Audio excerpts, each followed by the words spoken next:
ગુજરાત ગૌણ સેવા પસંદગી મંડળે સરકારી નોકરી ઇચ્છુક ઉમેદવારો માટે એક મોટી ભરતીની જાહેરાત કરી છે। કુલ 395 જગ્યાઓ પર ભરતી પ્રક્રિયા હાથ ધરાશે। જુનિયર ફાર્માસિસ્ટની 209, ગ્રંથાલય કારકુનની 86 જગ્યા પર અને મદદનીશ ગ્રંથાલયની 100 જેટલી જગ્યાઓ પર ભરતી કરવામાં આવશે। ઉમેદવારો 30મી ડિસેમ્બર સુધી અરજી કરી શકશે। ઉમેદવારોએ નિર્ધારિત સમયમર્યાદામાં મંડળની સત્તાવાર વેબસાઇટ મારફતે ફોર્મ ભરવાનું રહેશે।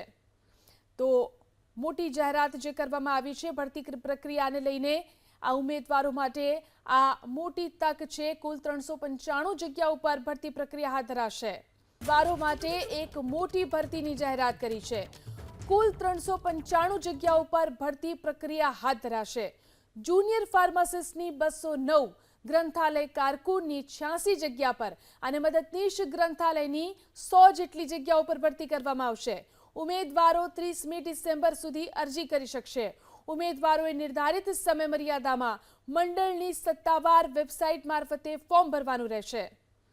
તો મોટી જાહેરાત જે કરવામાં આવી છે ભરતી પ્રક્રિયાને લઈને આ ઉમેદવારો માટે આ મોટી તક છે। કુલ 395 જગ્યાઓ પર ભરતી પ્રક્રિયા હાથ ધરાશે।